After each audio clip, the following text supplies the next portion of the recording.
자, 이번에 이제 살펴볼 것은 이제 신민사관 관련된 내용을 이제 볼 건데요. 앞에는 이제 신민사관 관련된 주요 이제 조직이라든지 목적 이 내용들을 파악을 해봤고요. 자, 이번에 이제 볼 것은 이제 신민사관의 주요 내용들을 이제 볼게요. 일선 동조론이라든지 타율성론, 정체성론, 당파성론 이렇게 네 가지를 이제 살펴볼 텐데요. 자, 그러면 내용을 이제 보면요. 자, 먼저 볼 게 일선동조론이에요. 일선동조론. 일선동조론이라는 것은 일본인하고 조선인하고 같은 선조에서 나왔다. 그래서 이건 이제 그 고대서와 연결돼 갖고 이제 한번 왜곡이 일어난데요. 그 일본 일선동조론에 이끌어갖고 남한교훈을 제시를 했고요. 이 남한교훈 안에는 임날본부설이라든지 기마민족설이 있어요. 그리고 이제 당군 조제 존재가 부정되고 등등등 있는데, 자 여기에서 이제 남한경영 그 임날본부설 같은 경우는 아주 유명하죠. 그다음 4세기 때 그 당시 일본의 그 일본이 한반도 남쪽에 임날본부를 둬서 백제와 신라를 지배를 했다. 뭐 그런 내용인데, 자 그리고 기마민족설 같은 경우에는 이거는 나중에 생긴 거예요. 이건 이제 좀 길게 설명하면 이제 되게 그 많은데, 일단 홍로의 기마 문화가 한반도를 거쳐갖고 일본에 전파됐다. 뭐 그 내용인데, 그 과정에 일본하고 한국 간의 뭐 연합왕국 이런 것들이 결성이 됐다는 거야. 그래서 이거는 일제 통치 시기 때 만들어졌던 건 아니고 그 뒤에 이제 해방 후에 일본 학자들이 주장했던 거고요.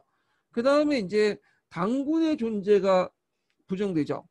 어, 그래서 이제 아마테라스 오미카미가 한국인과 일본의 조상이다. 뭐 이런 식으로 이제 주장했던 것이 일선동조론의 주 내용이고요. 자, 그 밑에 내가 지금 기마민족설 관련된 내용이 있으니까 한번 읽어보시고, 그 다음에 당파성론 같은 경우에는 뭐냐 하면 조선시대 정치상을 이제 형성하는 과정에서 조선은 그냥 당파 때문에 망했다. 당파 때문에 자체 분열돼서 망했다. 그래서 이제 이걸 이제 그 강조하는데, 최근에 이 당파선언을 이제 부정해서 나온 것이 분당론이죠. 그래서 공론을 중시한 분당 형태였고, 이것이 상호 견제 군영 아래 500년 동안 조선사를 유지시켰고, 오히려 조선사회가 멸망했던 이유, 분열됐던 쇠퇴했던 이유는 그 당시 분당 간의 어떤 상호 견제가 깨졌기 때문이다. 뭐 이런 것들을 이제 제시를 했죠. 자, 그 다음에 세 번째 논리가 타율성론이야. 타율성론은 뭐냐면 그 한국의 역사는 한국인의 주체적 역량에 의해서 결정된 것이 아니라 항상 그 외부의 이제 심에 의해서 결정됐다는 거야. 그래서 중국이나 몽골, 만주, 일본 등지의 주변 외세의 간섭과 심에 의해서 좌우됐다는 그 주장인데요. 자, 그 주요 내용을 보면 반도사관, 반도사관이라는 건 뭐냐면 이제 한반도 자체가 이제 반도기 때문에 반도는 반도적 숙명에 의해서 항상 주변에 의해서 끌려다닌다는 거야. 그 다음에 사대주의론. 우리는 예전부터 그 중국을 사대였다. 그래서 이런 사대주의론과 만선사관은 이제 만주와 조선의 역사를 하나로 묶어가지고 항상 그 중국의 영향력하에 이제 조선의 역사가 진행됐다. 이런 것들을 강조했고요.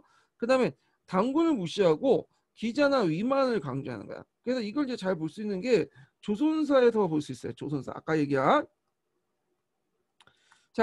조선사에서는 항상 그 우리나라 역사를 어디에서 이제 출발하는 거 보냐면 위만에서 출발해. 위만 조선. 왜냐면 우리나라 시작 때부터 그 당시 위만 조선 한사군부터 시작됐다는 거야. 그런 것들을 강조함으로써 뭐냐면 우리나라가 이제 자체적으로 역사를 만들지 못하고 항상 중국 세력에 의해서 끌려다니는 그런 존재로 그렸다라는 거죠. 자, 그래서 이런 타율성론을 이제 주장을 했고요. 그거에 대한 비판도 있죠. 이건 사대주의 정책이 아니라 사대 정책이었다. 네, 그래서 사대 정책 같은 걸 이제 강조하기 위해서 고려시대 때 대외관계 이런 것들을 강조를 했고요. 그 다음에 반도에 처했으면 반도의 위치에서 항상 약하다는 거는, 그러면 이탈리아가 부강한 건 어떻게 설명할 것이냐, 뭐 이런 것들. 그 다음에 이제 그 우리나라와 중국과 다른 문화라는 것을, 그러니까 중국과 다른 독자적인 문화가 형성됐다는 걸 실질적으로 분석하는 등 타율성론의 주요 내용이 여기 있죠. 자, 그 다음에 하나가 정체성론이야. 정체성론. 우리나라 역사는 항상 정체돼 있다는 거야. 그래갖고 한국의 역사는 그러니까 이제 고대의 해이한 시대, 일본의 해이한 시대에 단계에 불과하고 중세는 존재하지 않았다 이런 건데 요거는 좀 약간 마르크스 이론을 끌어다 설명하고요. 예. 그래서 마르크스 이론에 보면 고대, 중세, 근대 이렇게 나누잖아요. 근데 이제 한국의 역사 같은 경우에는 항상 일본의 고대와 비슷하게 해이한 시대에 머물렀고 중세 없이 곧바로 근대에 넘어갔다는 거야. 근데 누가 시켜줬냐? 강화도 조약을 통해서 일본이 시켜줬다. 그래서 중세사 부제돈 봉건제 결혼 이렇게 이제 얘기를 하고 있죠. 그래서 한국의 역사 발전은 고대 사회에 머물러 있고 개항 이후에 일본의 도움을 받아 근대에 접어들었다는 거. 그래서 한국의 자주적인 근대화 불가능성을 주장하고 근대 문명 사회도 발전을 위해서 일본의 지도가 필연적이다는 걸 강조했죠. 그래서 이런 것들을 이제 했는데 자 이에 대한 방방 논리로서 이제 실증적 분석을 통해서 한국 사회도 중세 시대가 존재하고 있다. 이 중세 시대는 어딜까요? 고려 시대죠. 그래서 뒤에 이제 설명한 백나온 같은 사람도 그 우리나라의 중세를 고려도 봤죠. 그래서 중세사 부제도에서 방박을 하게 되고요. 그리고 강화도 조약이 아니어도 우리나라는 자체적으로 개발할 수 있었다. 자본주의 맹한론을 제시하죠.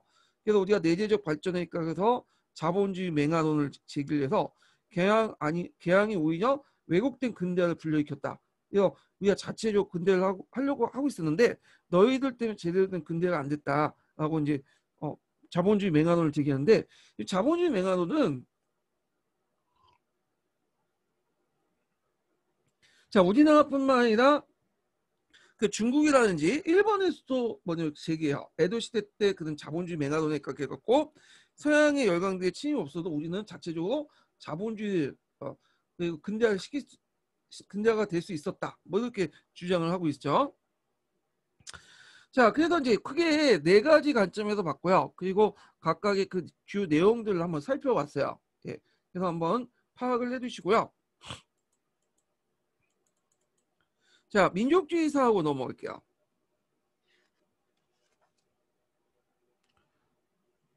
자, 민족주의 사학을 이제 보기 전에 이제 잠깐 그 일제시대 때 이제 그 사학 관련된 내용을 좀 볼게 정리를 해보고 아까 이제 살펴볼 것이 신민사학이죠. 그래서 신민사관은 타율속론, 일선동조론, 정체속론 이렇게 이제 나눠고 있는데 거기 이제 그 들어갈 사관이 민족사관이에요. 민족사관. 그래서 거의 대립되는 민족사관인데 우리가 그 민족사관을 크게 볼 때는 이제 넓은 범위에 볼 때는 사회경제사학, 신민족주의사학, 민족주의사학을 볼 수 있고 그 중에 이제 좁은 범위의 민족주의 사학은 이제 우리가 생각하는 이제 신채호나 박은식 같은 사람이 민족주의 사학이죠. 자, 그래서 이제 그 안에서 이제 뭐냐면 또 그 서로 간에 이제 공격이 있고 있는데 대개 이제 민족주의 계열 학자들은 우익계통에 속하고요. 그다음에 사회주의 계열 사람들은 이제 자익계통에 속하죠. 신민족주의 사학은 민족주의를 바탕으로 자익 의견을 받아들였던 거고 그 다음에 실증사학 같은 경우에는 이제 진단학회 있죠. 예, 진단학회에서 있는데 같은 실증주의 사학풍이었던 청구학회와 대립을 하고 있었다라는 거죠. 자, 그러면 먼저 이제 그 좁은 범위의 그 민족주의 사학을 볼게요.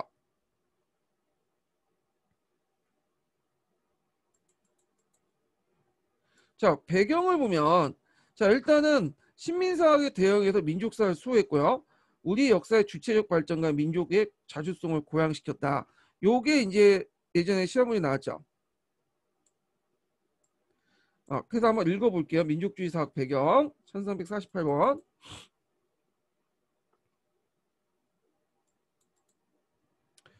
자, 일제의 신민사관에 대항한 민족주의 사학자들은 민족의 자주성과 한국의 주체성, 우리 민족의 우수성을 강조함으로써 민족 독립에 강력한 이념적 기반을 구축하였다. 이렇게 이제 보시면 돼요. 자, 그래서 이제 특징들을 볼게요.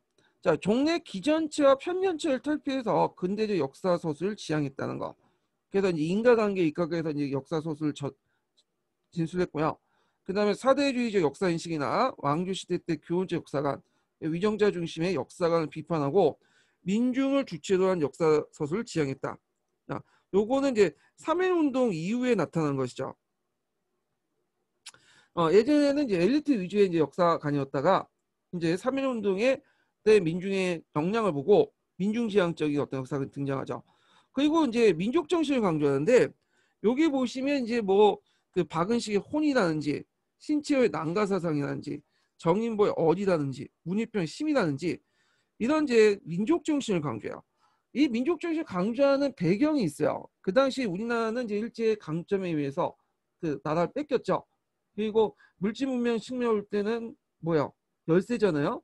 그러니까 물질적인 측면, 그러니까 이런 것들은 나라 형태나 나라가 없고 물질적인 측면이 없다 보니까 이걸 뭘로 극복하려고 했냐면 정신으로 극복하셨어요. 네. 오늘날은 정신승리라고 또 하는데 그래서 이제 각각의 이제 그 역사가들은 우리 그 뭐냐면 역사책에 간접적인 어떤 정신을 이제 끌어다 드리죠. 뭐 콘이라든지 난가사상이라든지 그래서 그걸 통해서 뭐냐면 일제와 대항하는 어떤 구심점을 마련하려고 했고요. 그리고 그 과정에서 이제 그 당시 1920년대 내부의 독립운동이 또 사회주의, 민족주의 진영, 또 민족주의 안에서 또 방법론을 둘러싸고 갈등이 있었잖아요.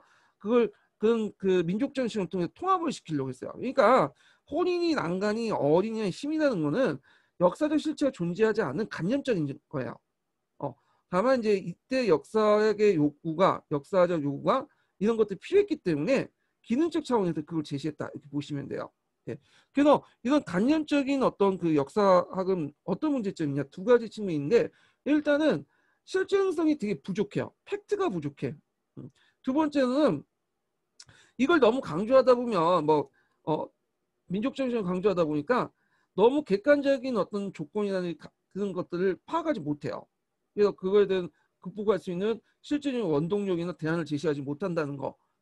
그런 것들 문제점이 있어. 그렇지만 1920년대 나름대로 우리 민족을 통합하고 자부심을 느끼게 하고 그다음에 이런 데는 상당히 유효했다. 이렇게 이제 보시면 될 것 같아요. 그러니까 오늘날 관점을 가지고 이제 접근하는 게 아니라 그 당시에 시대적 관점을 가지고 이런 것들을 이제 접근할 필요가 있겠다 그거죠. 자, 그러면 이제 구체적으로 이제 내용을 이제 볼게요. 자, 거기 보면 역사를 정신적 측면에서 민족 대 민족의 대결 보고 일본과 조선의 대결은 근본적으로 민족 정신의 대결이며 민족 정신에서 조선이 일본을 능가할 수 있다. 이 말은 그 당시 일본이 우리보다 더 힘이 세고 물질적인 어떤 경제적인 힘이 세잖아요. 예, 국가가 우리가 빼앗겼고 그러다 보니까 우리 정신만 계속 살아놓고 그리고 그 정신을 계속 간직하면 언젠가는 독립을 할 것이다. 이런 희망을 주기 위해서 제시한 거다. 그 나름대로 뭐냐면 의미가 있다는 거죠. 그럼 우리 민족이 그래도 좀 나름대로 그 당시 기점으로 잘 나갈 때가 언제였어요? 네. 고대사 당군 때죠. 고대사. 그래서 강개토장이 영토 높이고 그때 강조할 수 있잖아요. 자, 그러다 보니까 주로 이제 그 고대사를 되게 많이 강조해요.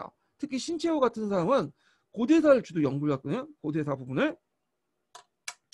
자, 거기부터 이제 민족사학의 이제 변천 과정을 이제 쭉 보시고 이제 개별적인 이제 민족사학자들 한번 하나씩 살펴볼게요. 박은식을 보죠. 대개 민족주의 사학자에서 이제 기출문제 나오면 항상 박은식이 나와. 박은식이.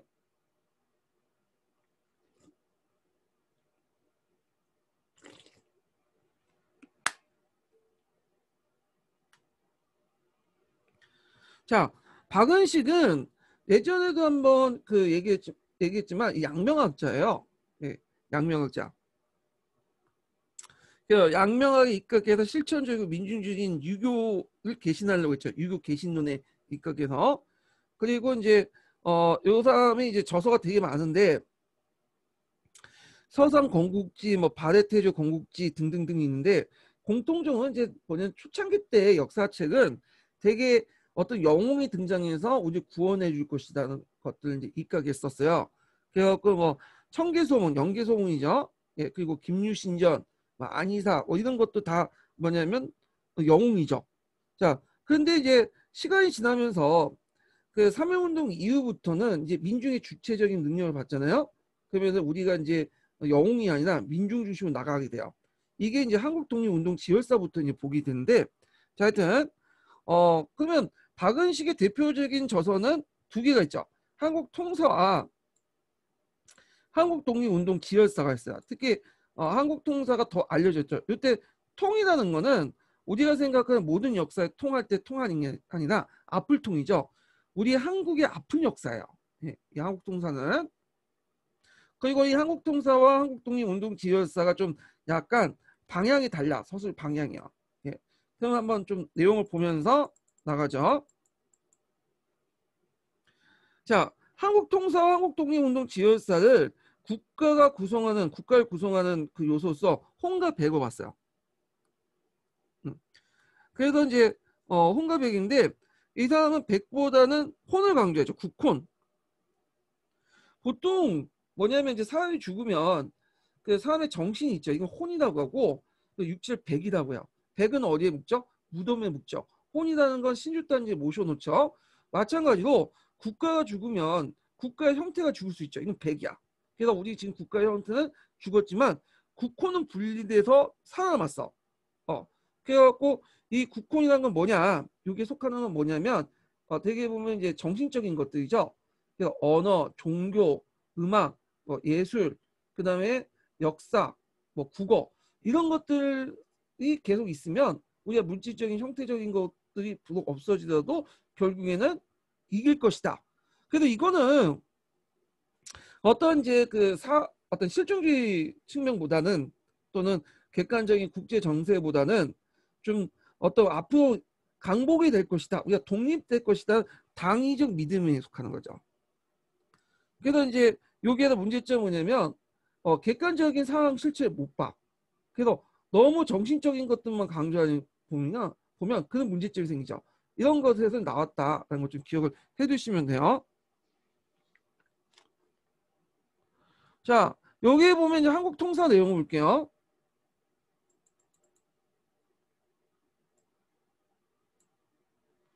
자, 한국 통사 여기 아플통 여기 기억을 해두시고 우리나라 아픔의 역사죠. 자, 여기 보면 이제 예전에 시험 문제 나왔던 것이 이 중간인데, 자, 옛사람이 말하기를 나라는 가히 멸할 수 있으나 역사는 가히 멸할 수 없으니 대개 나라는 형태고 역사는 신이다. 자, 그래서 여기에서 이제 여기 보면 나라는 건 백이죠. 백. 그리고 역사는 신이죠. 국혼에 속하죠. 지금 한국의 형은 허물려졌으니 신이 가히 홀로 존재하지 못하겠는가? 신이 존재하면 불면하며 형은 한때 맞춰 불한다. 오늘날 우리 민족 모두가 우리 조상이 피로써 고력을 삼고 또 우리 조상이 혼으로 영혼을 삼고 있다. 그러면서 이제 그 형과 신은 그러니까 여기에서 이제 얘기하는 것은 형은 멸망할 수도 있어도 신은 계속 살아남기 때문에 우리가 국혼을 계속 살려야 된다. 뭐 이런 내용이야. 예.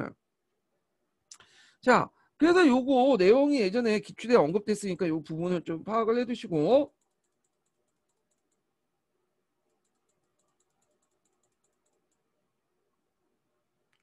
자, 이 한국통사는 일제 불법적인 한국 침략 과정을 서술했죠. 그래서 국가는 멸할 수 있어도 역사는 멸할 수 없다. 이렇게 얘기를 하죠. 그러니까 국가라는 형태가 없어도 역사호는 계속 뭐냐면 살아난다. 이런 말이야. 그리고 민족 정신은 이렇게 국혼으로 파악했고요. 근대적 방식으로 서술된 최초의 한국 근대사다. 그래서 이제 신사체 형식으로 이제 제시했죠. 그리고 이 신사체라는 건 인과관계에 입각해서 이제 글 쓰는 거야. 역사 서술을. 그러나 역사의 원동력을 인간 정신으로 보는 관념사관이고요. 정통적 동양사상에서 사회지도적 요소가 결합됐다. 그래서 독립투쟁의 필요성을 강화시키는 실천 차원의 역사학이다. 이렇게 보고 있는데, 근데 이제 여기에서 이제 좀 볼 게 뭐냐면, 전반적으로 이제 한국 멸망의 원인을 뭐냐면 내부적 요인이라고 찾아. 일제의 어떤 공격을 받고 망한 것도 있겠지만 우리 내부가 정신 못 차리고 그것 때문에 망한 것이다. 이렇게 주장하죠. 그래서 우리가 내부적 구한말 때 있었던 갑오개혁이나 갑신전면에서 상당히 부정적으로 평가해요. 부정적으로. 이건 뒤에 이제 한국 독립운동 지열사와 좀 다른 모습을 보고 있죠. 한국 독립운동 지열사는 3.1운동 이후잖아요. 그래서 요거는 이제 이때부터는 내부적인 요인보다 외부적인 요인을 찾아. 일제의 어떤 침략이나 이런 것들 때문에 우리가 망했다. 뭐 이런 식으로 얘기를 하는데, 자, 그러면 한국독립운동 지열사 해볼게요. 한국독립운동 지열사는 개항 이후 이제 3.1운동까지 한국독립운동 과정에서 피 흘렸던 그 역사를 저술한 거죠. 그때 이제 이 역사서는 어디에서 편찬했냐면 임시정부의 사회편찬소에서 편찬했죠. 그래서 임시정부의 사회편찬위원을 수집된 자료를 기초로 해서 작성했다는 거.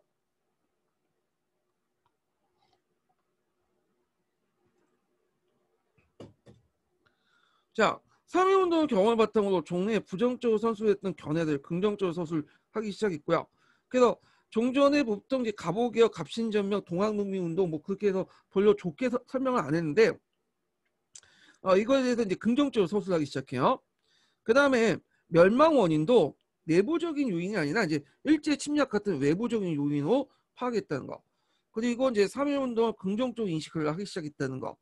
이렇게 해서 이때부터는 엘리트 위주의 어떤 사관에서 벗어나서 우리에서 영웅이 나타나서 우리를 구제할 것이다. 그런 사관에서 벗어나서 이제 다양한 계층의 연합, 민중이라고 하죠.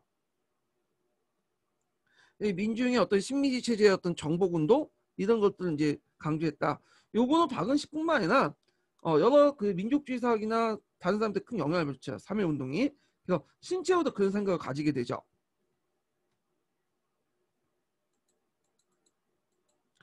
자, 여기에서 이제 한국사 특강 내용을 좀 볼게요. 1360번. 그리고 1361번도 한번 읽어볼게요.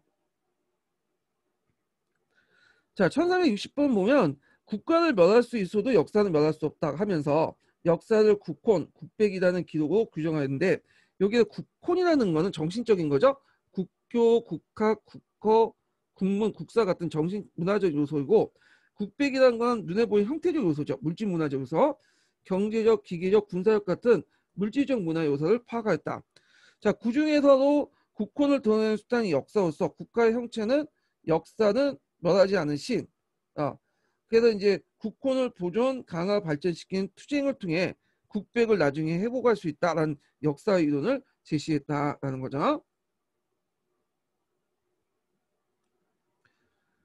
자, 그 다음에 1361번 같은 경우는 앞에 이제 언급했던 그 항복통사에 대한 이제 내용이야. 그 구한말 때 관련된 여러 사건들을 상당히 부정적으로 서술돼 있죠. 요 내용들이 있는데, 자, 대원군의 사적인 지혜로 국가를 통치하였다는 거. 협당 지단, 갑신전별의 젊은이들이 영에 집착하고 외세를 이용했다는 거. 그다음 갑오 동학난에서 미신에 의지한 거, 담력, 학식의 부족, 동의협회의 허용과 유치한 지식 수준을 비판했다. 자, 여기에다 중국, 일본, 러시아가 만나는 중심지면서도 세력 균형을 도모하지 못했다는 점도 한국 병탄의 원인으로 파악했다. 자, 그래서 이제 요기에서 이제 뭐냐면 그 상당히 기존에 있었던 이제 사건에 대해서 상당히 뭐냐면 부정적으로 이제 기술을 했지만 이런 것들이 그 한국독립운동 지열사를 통해서 긍정적으로 이제 바라보기 시작했다는 거죠. 그래서 한국독립운동 지열사는 3.1운동의 평가를 바탕으로 해서 한국통사의 서술을 근본적으로 재평가해서 다시 서술한 거야. 관점을. 자, 그래서 이제 이런 것도 이제 파악을 해두시고요.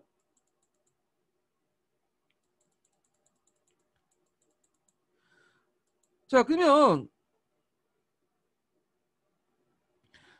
관련된 이제 한국사 능력검증 기출 문제를 풀어볼게요. 자, 다음 자료와 관련된 역사가와 역사가의 역사관에 대해서 옳게 설명하면서 보기에서 보는 것은 자, 조선이 4300년 역사를 가진 군자의 나라로서 일본의 문화를 파급시켰으며 일본의 음식, 의복, 군식, 궁식과 종교, 학술이 모든 한국에서 간 것은 일본이 일찍이 스승의 나라로 섬겼으니 현재 종호 삼았다. 이렇게 있죠. 자, 그러면 이제 여기에서 이제 한국 통상이니까 금방 누구는 박은식이라고 알 수 있죠. 박은식과 관련된 내용을 찾으시면 되는데 일단은 이제 부요족이 우리나라 역사일 것이라고 주장하며 한국 고대사 발전 과정을 단군조선, 부여, 고구려 계통이 파악했다. 자, 고대사와 관련된 역사 연구는 주로 누가 있냐? 신채호가 있어요. 신채호가. 자, 그 다음에 이제 아와 비하의 투쟁 유명하죠. 이건 신채호가 얘기했던 거고. 그 다음에 역사 원동력 어디라고 파악했다? 정인보죠.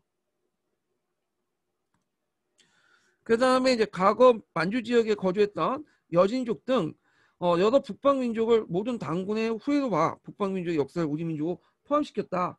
예. 자, 요거는 맞아요. 요거는 이제 어디에 있냐면 앞에서 이제 그 설명한 몽백은 태조다는 책이 있어. 그게 이제 약간 좀 알려지지 않은 건데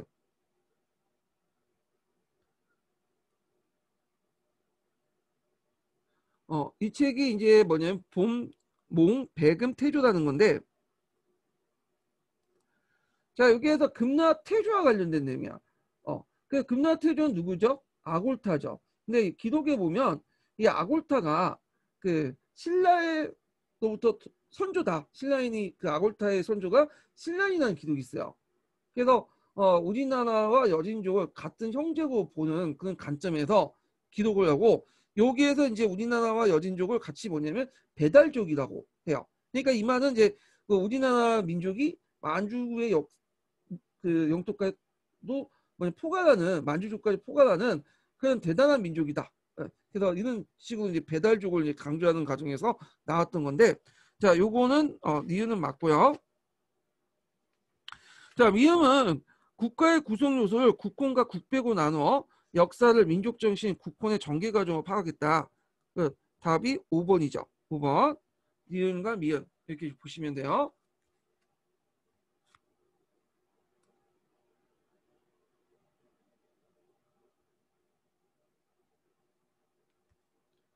자, 그 다음에 이제 뒤에 넘어가서 이제 관련된 문제를 풀어볼게요. 신체형을 보죠, 신체형.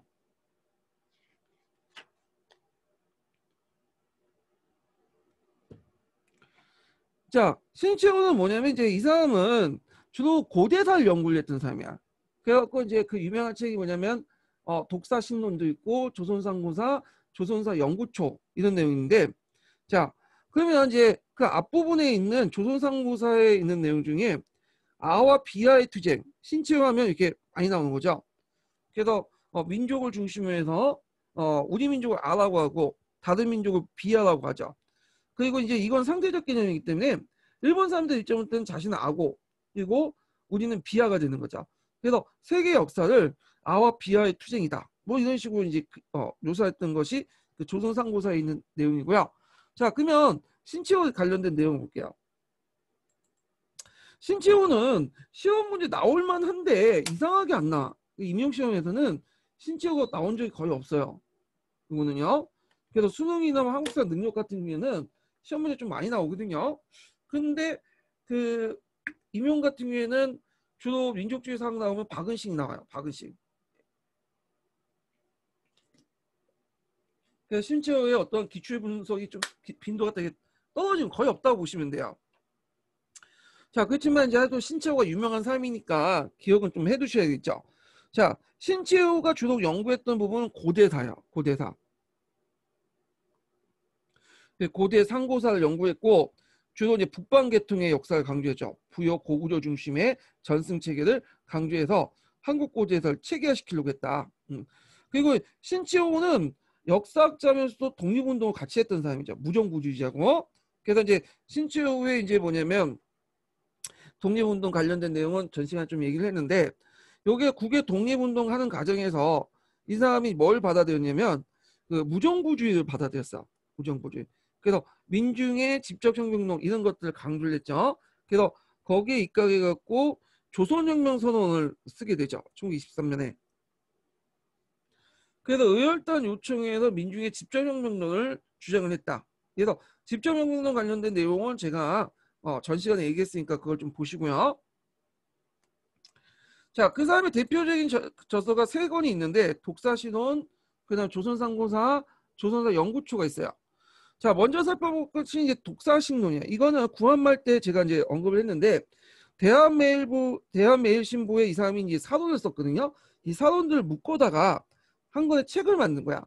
여기에 보면 이제 구한말 때부터 이제 퍼졌던 임나일본무설, 일선 동조론 이런 것들 허구성을 비판하고요. 그리고 이 책의 의미는 이제 한국 민족주의 사학의 출발점이다. 근대 사학의 호실을 이뤘다.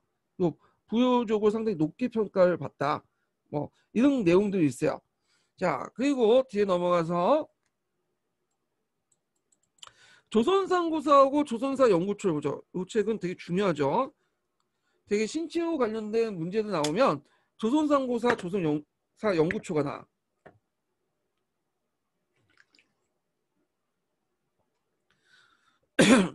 자, 조선상고사는 단군부터 백제 멸망까지 역사를 서술했어요. 그 역사를 아와 비아의 투쟁으로 인식했죠. 그래서 아라는 건 우리 민족, 비아는 타인의 민족이고 이건 상대적 개념이라고 했죠. 자, 그래서 역사를 정신활동의 결과로 봤고 다양한 대립구도를 강조하면서 투쟁의 정신사, 그러니까 민족의 어떤 민족 정신의 투쟁사 이런 것들을 강조했다. 그래서 우리가 이제 그 당시 그 저항적 민족주의 독립운동의 방향을 뭐냐면 새롭게 열어준 실천적 역사다. 그러니까 고대사를 연구하면서 이 고대사에서 우리 정신의 어떤 우리 민족 정신을 끄집어내서 그리고 그걸 바탕으로 해서 이제 현재 독립운동을 추진하겠다는 거야. 그러니까 많은 고대사지만 현대적 관점이 투영됐다 이렇게 보시면 돼요. 그래서 독립운동 방향의 영향에 실천적 역사학을 제시했다는 거죠. 자, 그래서 이걸 통해서 이제 또 있고 고대사 발전 과정을 단군조선, 부여, 고구려계 또 파악하면서 신민사학의 일선 동조론과 타율성을 극복하려고 노력했다. 이렇게 보시면 돼요. 자, 1372번 한번 읽어볼게요. 자, 역사는 인류사의 아와 비아의 투쟁이라 하여 대내적으로 계급 대 계급 모순 상극을 지향하기 위해 대외적으로는 민족 대 민족의 주체성을 유지하기 위해 제모순 관계의 끊임없는 항쟁사를 구정했다. 이어서 시간부터 발전하여 공간으로부터 확대된 심적 활동의 상태의 기록이라고 하여 대립관계 그 극복 과정에서 문화가 확대 발전하는 번진법적 발전론에 입각해 정신사 중심으로 이제 봤다. 그는 또 민족의 개성의 내적 항생성과 외적 저항성의 조화를 통해서 이룬다고 보고 그 독립운동의 과제를 항성의 회복이라고 했다. 자, 그래서 이론의 끊임없는 비타협적 민족주의, 저항적 민족주의 선언이며 독립운동 방향에 큰 영향을 준 실천적 역사학이다. 뭐 말은 되게 어렵게 썼는데 그건 뭐냐면 안으로는 계급 간의 모순이 있고 밖으로는 민족 간의 민족의 모순이 있다는 거야. 그래서 이런 두 가지 대립 관계의 뭐냐면 그 극복하는 과정에서 이걸 극복하는 방향으로서 정신사를 제시를 했다. 정신의 어떤 그 정신의 역사 파악을 주장했다는 거죠. 그래서 그걸 통해서만 우리가 이제 밖에 지금 뺏겼잖아 나라를. 그래서 안에 이제 그 밖에 이제 뭐냐면 뺏겼던 민족과 민족의 대립의 투쟁을 지금 억누르고 있잖아요. 그래서 이걸 극복할 수 있는 어떤 내성이 생길 수 있다. 뭐 이런 주장인데 하여튼 이런 걸 통해서 독립운동의 방향에 큰 영향을 준 실천적 역사겠다. 이렇게 보시면 돼요.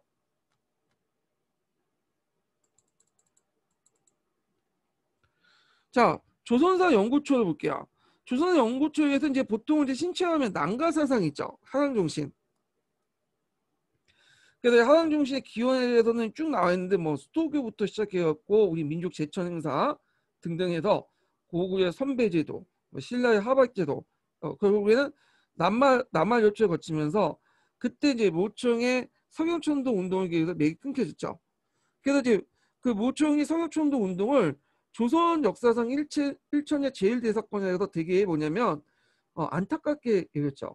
예. 그래서 이때 모청이 안타까운 게 아니라 그 모청을 되게 비난을 해요. 여기서 우리가 잘못하는 게 모청이 잘했다고 얘기는 하지 않아요. 모청의 비현실적인 주장 때문에 오히려 정지상 같은 이런 윤원이죠. 윤원이 같은 합리적인 의견들이 묵살당했다. 그래갖고 이제 뭐냐면 모청을 비난하면서 그 건곤만동을 비난하고 이것 때문에 모청이 잘못 때문에 우리가 예전 천년 이전의 역사는 되게 주체적인 역사인데 만약 안간사상 기반한 그 이후에는 김구식을 주면 사대적인 어떤 그 역사를 파헤쳤다. 그러면서 이제 조선 역사상 일천의 제일 대사건이라고 판단하고 있죠. 자, 대사건인데 자 그러면 그 한번 그 1376번 한번 읽어볼게요.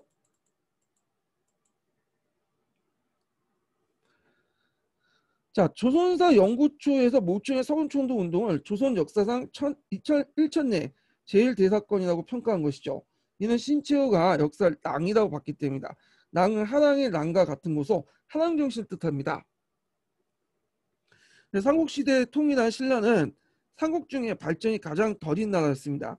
하지만 한왕의 힘으로 삼국을 통일한 것처럼 우리 민족도 일제 식민통치를 벗어나기 위해서 한왕 같은 정신을 갖자는 것이죠. 자, 이 때문에 건국정벌 등 자주적인 사상을 가지고 있던 모총을 중시했던 것입니다. 예. 근데 이것도 잘못됐죠. 이 누드교과서도 잘못된 게 요 부분이 틀려요. 모총을 중시한 게 아니라 요총의 그 건고만동한 현실 파악도 제대로 못하고 너무 앞장서인 그걸 먼저 비판한 거야. 그래서 이제 이 사람이 모총을 비판하면서 그것 때문에 윤원이 같은 윤간의 아들 윤원이 있죠. 그 아들이 이제 제시했던 합리적인 거. 그러니까 궁극정벌이라든지 이런 것들은 평양청도는 아직까지 이르니까 연어 정도만 이렇게 쓰고 상황을 판단하자는 거야.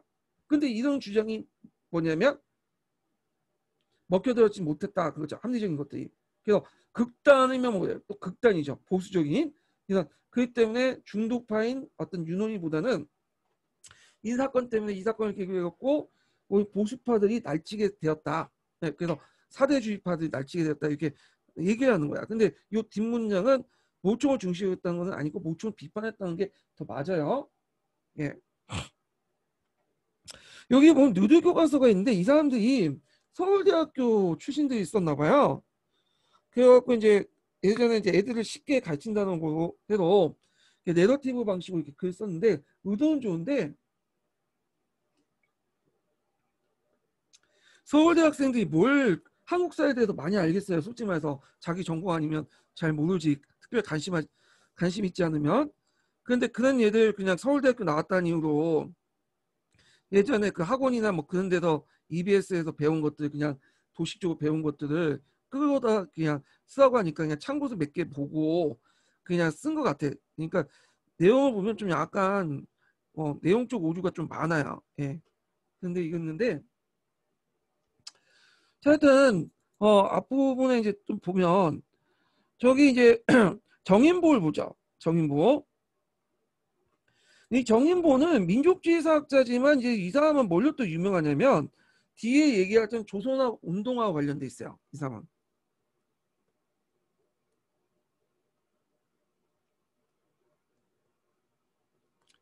그래서 조선화 운동하고 또 뭐냐 연결돼 있어. 그래서 정인보는 얼을 강조했죠. 얼. 얼도 상당히 실체가 없는 거죠.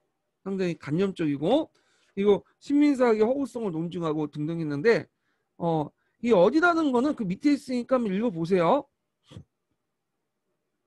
그래서 이제 그 얼을 보면 여기 밑에 한번 읽어볼까요 그냥? 아 이거 좀 많은데. 네. 읽어볼게요. 그러면 1378번 한번 읽어볼게요.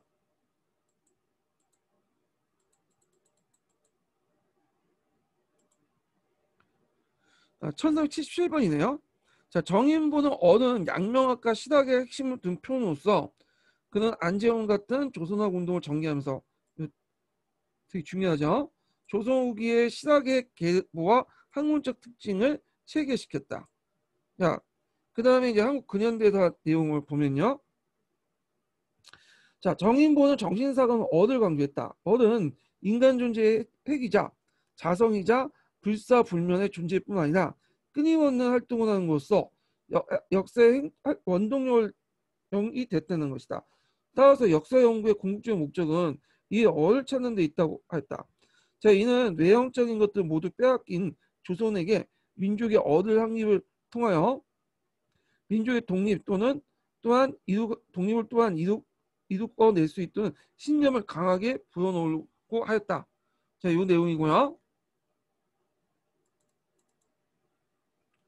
그래서 정인보는 뒤에 이제 조선학 운동할 때 좀 더 얘기할게요. 자, 기타 이제 민족주의 사학자들 보면 이제 뭐 항인동 같은 대동청사 썼고 조선통사, 장동비인 같은 사람이 있고요. 남궁옥. 그 다음에 문일평 같은 사람은 심을 강조했어. 조선심. 세종과 시락의 정통 민족지향 그리고 민중 지향을 보고 그리고 이걸 조선의 신으로 이제 인식을 했죠. 예. 그래서 그 요런 내용들 좀 기억을 해주시고요. 이거 실용 지향은 아니죠. 예. 자, 그래서 이런 시각적인 것들을 조선이 심어봤다. 문일평. 요 문일평도 이 사람도 조선왕 운동에 참여했던 사람이에요. 이 사람도 되게 조선왕 운동에 참여했던 사람은 조선시대 때 어떤 시각 정신을 상당히 계승하는 측면이 되게 강해요. 자, 그 다음에 최남선은 이 사람은 이제 민족주의 사학자를 강조했지만 이 사람은 번절했죠. 나중에 조선사 편수에 참여했고 그래서 이제 이 사람은 빠사상을 강조했다는데 한번 읽어보세요. 예. 그래서 뭐 한국과 일본을 동질적인 문화권을 인식했다. 그래서 일본의 신사참배를 정당화시켰다.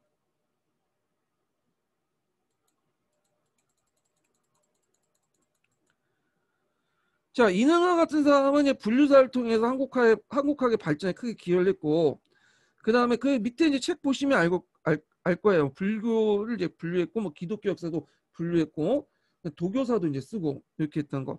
그 다음에 안핵을 보죠. 이 안핵은 민족주의 사학자들도 알려지진 않았지만 상당히 합리적인 민족주의 사학자예요.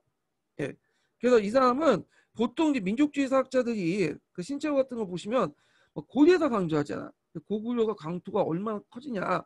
외제적인 것들, 외형적인 것들 되게 강조하죠. 근데 이 안핵은 외형적인 것보다는 역사 발전에 제일 중요한 어떤 그 합리적인 제도, 정신, 지향 이런 것들을 강조해. 그래서 이 사람은 고대사를 강조하는 게 아니라 왜 조선사를 강조해요. 조선의 역사를 보니까 그 안에 한국의 그 조선의 역사를 보니까 나름대로 민주주의라든지 그 다음에 어떤 그 합리적인 정신 이런 것들이 많이 들어가 있다는 거야. 그래서 이걸 이제 되게 강조해. 조선의 어떤 그 성리학적 유교 정치 이런 것들을. 그리고 당파성론에도 그 안핵이 이렇게 주장하죠. 우리 조선의 역사에서 당파성 때문에 망한 게 아니라 오히려 분당이라 부르는 당파라고 부르는 분당이라 부르는 그것이 오히려 세력관이 깨졌기 때문에 조선이 쇠퇴했다. 그 조선이 500년 동안 유지될 수 있었던 건 뭐냐면 오히려 너희들이 비난하는 당파가 아니라 긍정적인 당파라고 강조하죠. 부정적인 당파가 아니라 긍정적인 당파 때문에 그렇다. 뭐 이런 식의 이제 그 당시 당파성에 대해서 상당히 긍정적으로 인식을 했다. 나중에 이제 이 당파가 긍정적인 당파론이 나중에 분당이라는 이름으로 다시 이제 뭐냐면 개념화되죠.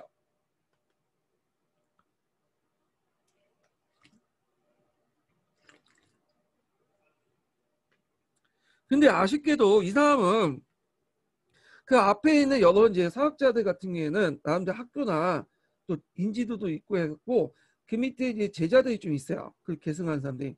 그래서 후에 이제 많이 연구되고 그 사람들 알려져 있는데 아넥 같은 사람은 오타크 같은 사람이에요. 그러니까 제도 교육에 한 번도 받지도 않고 교육도 받지도 않고 자기 혼자 이제 집에서 틀어박혀서 공부했던 사람이에요.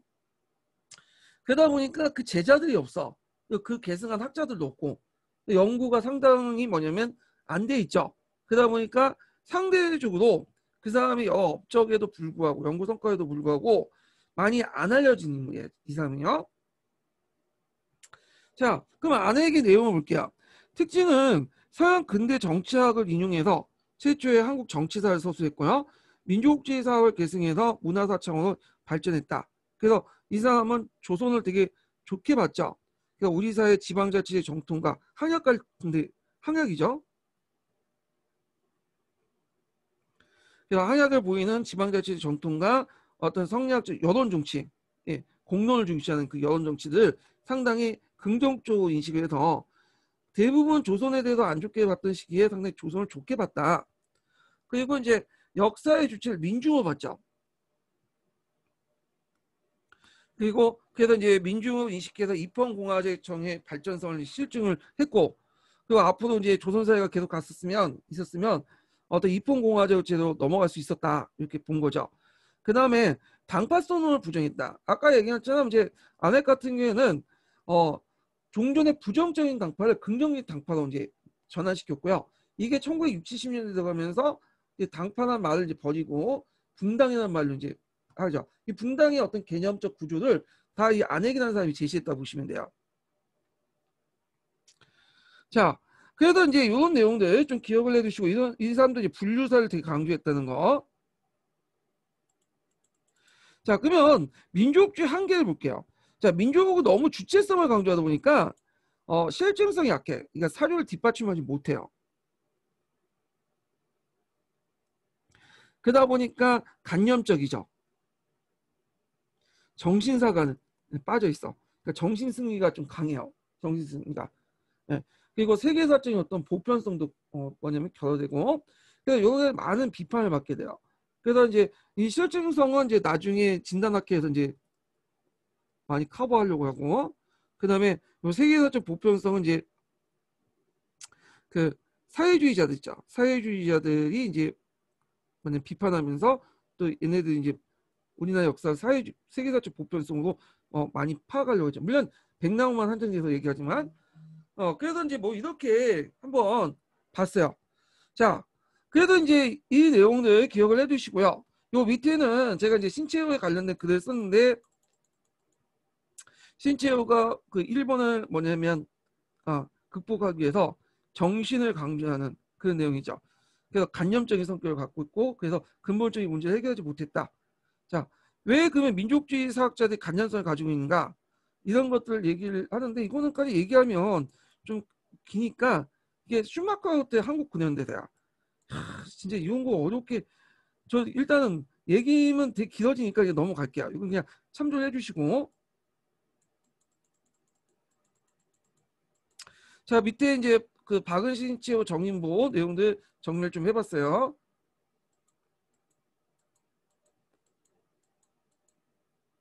자, 그 다음에 사회경제사를 보죠. 사회경제사도 예전에 기출에 언급됐었죠. 이게 13년도인가요? 예. 13년도에 이제 그 나왔는데 보통 사회경제사 학자들은 이제 사회주의 학자라 보시면 돼요. 유물사과를 바탕으로 했기 때문에 여학자도 있지만 보통 우리 학에서 이제 알려진 사회학자 시험 문제에 많이 나오고 교과서에 있는 사람은 백나온이라고 보시면 돼요. 그래서 요 사람을 집중적으로 공부를 해주시면 돼요. 백나온을.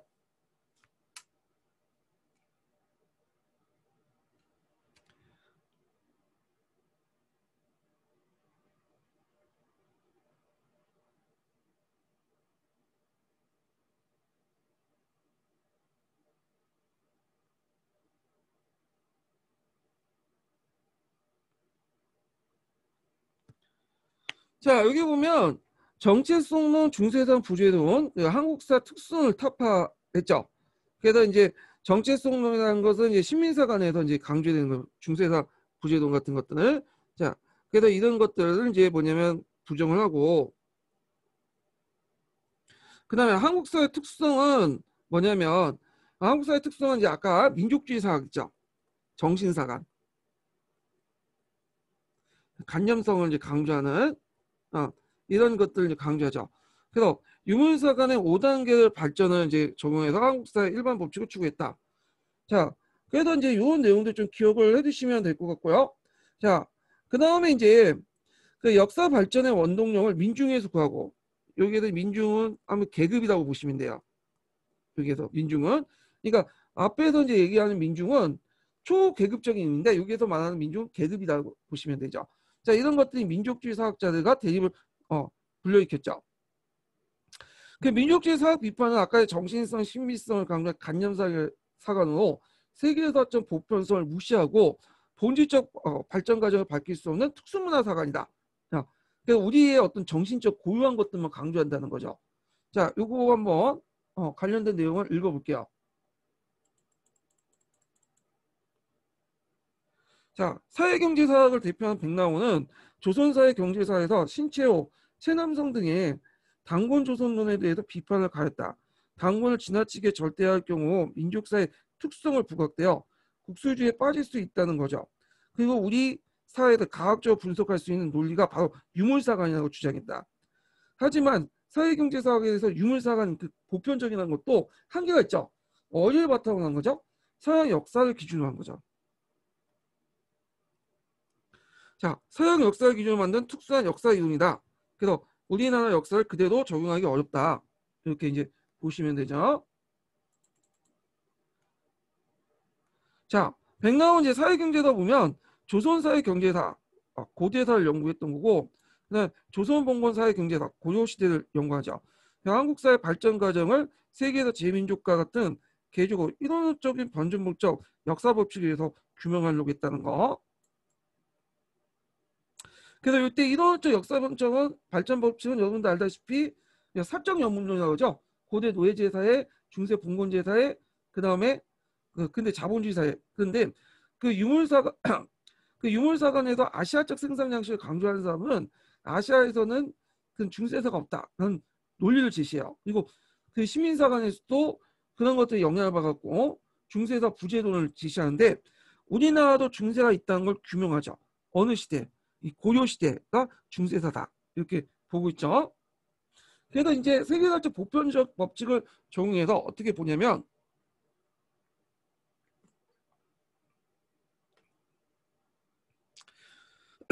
삼국 이전의 사회를 원시 공상제사회, 공상제사회라고 하고 삼국 시대를 노예제 사회, 신라 통일과 조선 시대를 동양적 봉건사회, 개왕 이후에는 이식 자본주의 사회로 파악했죠. 그래서 나름대로 여기 신라 통일 조선 시대 여기에서 여기까지 동양적 봉건사회를 봐서 여기까지 이제 해가지고 우리나라를 중세사를 밝혔다 이렇게 이제 보시면 돼요. 고려 시대 외에도 조선 시대 넘어가면 되겠네요. 예.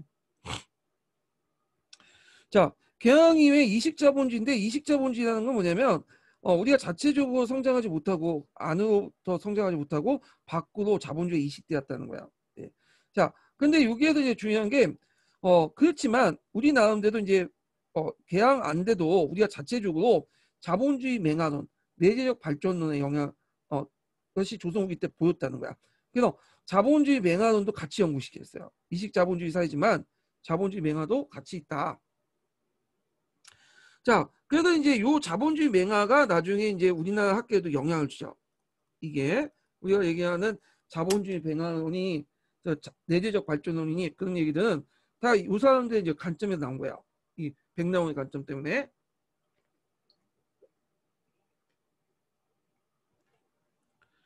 자, 중세 부재나 봉건사의 부재론을 거부하고 아시아적 생산 양식을 중세 발전 단계에 인식했다. 그래서 보통 아시아적 생산 양식은 이제 보통 그 서양의 유물사관을 전공했던 학자들이 보통 이제 마르크스의 이론 중에 아시아적 생산 양식이 있어요. 이걸 이제 어떤 식으로 해석하냐면 이건 총체적 노예제다. 고대 노예제의 형태다. 이런 식으로 해석을 했어. 그래서 유럽에 비하면 아시아 사회는 중세라는 개념이 없다. 그런데 이걸 이제 뭐냐면 이 사람은 다르게 해석했죠. 아시아적 생산 양식은 고려나 조선시대 때 보이는 중앙집권적 관료제를 봐야 된다. 그래서 정체성을 거부하고 중세도 우리나라 아시아적 생산 양식이 고대의 병영이 아니라 중세의 한 형태다. 이런 식으로 주장을 했죠. 그래서 정체성을 거부했다. 신민사 간에 보이는 정체성론이나 그 다음에 유물사 사회주의자들이죠. 자, 사회주의자들이 주장한 정체성론을 거부했다. 아시아적 생산 양식 같은 정체성론을 거부했다라는 거죠.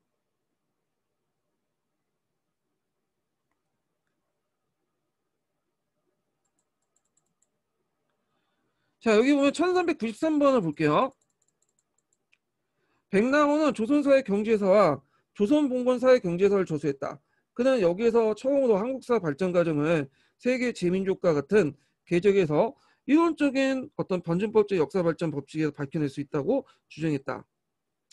그는 삼국 이전의 원시 공상제사회, 그 다음에 삼국시대 노예제사회, 신라 통일 이후에 조선시대까지 동양적 봉건사회, 개항 이후에 이식자본주의 사회로 파악했으며 자본주의 맹언을 연구하기 시작했다. 이는 토지 국유제와 중앙집권적 관료제 등 아시아적 특질을 정체적 특징으로 보지 않고 보편적 발전 단계 봉건적 한 유형으로 파악했기 때문이다. 자, 이거는 그냥 봉건적 거절하는 당시 신민사학의 정체성을 전문적으로 의문을 제기했던 것이다. 자, 그래서 이제 이 내용들을 좀 기억을 해두시고요.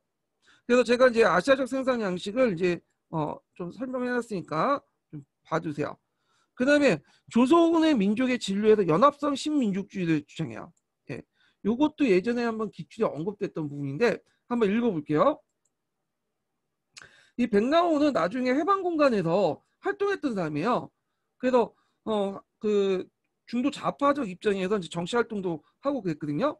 그래서 이제 요때 이제 부근에 썼던 것이 그 남조선 신민당 활동에서 썼던 것이 그 조선민족의 진로단책이야. 그는 정치 활동에도 깊이 관여했으며 조선민족의 진로단책을 써서 연합성 신민족주의론을 주창했다. 이는 급진적인 프롤레타리아 민족주의를 반대하고 진보적 부르주아와 연합해서 민족 통일 전선을 결성함을 목표했다. 자, 프롤레타 계급이 독자적 정권을 담당할 만큼 정치, 경제적, 문화적으로 아주 성숙하지 못한 현실을 인정한 것이다. 자, 이런 백나온 주장은 다른 교조주의적 마르크스주의부터 기회주의라고 비판을 받았다. 예. 그래갖고 중간에 딱 쓰면서 부르주아 세력들 연합하자니까 다른 극좌파에서는 그걸 이제 뭐냐면 기회주의와 비판했던 거죠. 요거는 이제 해방공간 시기 때 활동했던 때 얘기한 건데 요 중도좌파 관련된 그 백남의 활동 내용은 그 뒤에 현대사 할 때 좀 더 얘기할게요. 자, 그 다음에 이청훈 같은 사람인데 이청훈은 그 아시아적 생산 양식을 그대로 수용했어요. 그래서 생산 양식을 수용해서 조선사의 특수성을 강조했다. 이때 특수성이라는 것은 조선사에는 고대 사람에게 정체되어 있다. 그래서 그 서양학자들이 주장한 거 있죠. 그래서 요걸 강조했다는 거. 신민사학적인 입장에서 얘기한 게 아니라 그 마르크스를 전공한 서양 사학자들 입장에서 그 조선 아시아는 그 고대밖에 머물 수밖에 없었다. 그걸 이제 그대로 받아들인 거죠. 그래서 이때 특수성이라는 건 중세를 부정했다. 네. 근데 보통 이제 이청훈은 안 나오니까 백나훈을 중심으로 공부를 해주시는 게 좋을 거예요. 자, 한계와 의의를 볼게요. 한계와 의의. 자, 한계는 실증성의 문제. 왜냐하면 이게 자기는 뭐 과학적이다 얘기하지만 실제로 도식을 밑에 까고 그 도식에 맞는 것들만 관련 팩트만 편집을 한 거죠. 그러다 보니까 이제 문제가 있었고 서유럽 중심이고 민족 문제보다는 계급의식을 강조했다는 거. 그래서 이게 보편성이라는 것도 결국에 서유럽 중심이야. 서유럽의 얘들의 역사 발전 단계를 우리나라에 끼워 맞추는 게 문제가 있죠. 그 다음에 인종 문제보다는 계급의식을 강조했다는 게 있고 민족사의 고유성을 무시한다. 너무 보편성을 강조하다 보니까 우리의 특수성을 또 무시한다는 그런 것도 있고요. 그 다음에 대부분 사회경제사학자들, 그러니까 백남을 제한 사회경제학자들은 대개 이제 유물사관의 도식에 맞춰갖고 설명했어요. 그래서 이제 1번인데 정치론적 사회경제사 연구성과나 아니면 그 앞에 이제 서양사학자들의 아시아적 생산 양식 그런 개념을 가지고 했기 때문에 우리나라를 일종의 좀 정체된 사회 그래서 한국사를 주체적으로 파악하지 못하는 그 문제점이 있었고요. 그 다음에 이제 이런 것들 좀 기억을 해두시고요. 의의를 볼게요. 자, 의의는 사회적 재단적 역사관을 통해서 패배주의를 극복을 했고 특히 백나훈 같은 경우에는 한국사의 내면적 발전 법칙을 해명해서 실증적 의미를 인원화시켜 미래를 대한 밝은 전망을 내포했다. 특히 이제 그 내재적 발전론에 입각한 자본주의 맹하론 같은 거 있죠. 이런 것도 이제 같이 기억을 해주시면 될 것 같아요. 자, 그래서 이런 내용들 같이 기억을 해주시고 다음 시간에는 실증사하고 넘어갈게요. 실증사하고 신민족주의사하고. 예, 오늘 수고하셨습니다.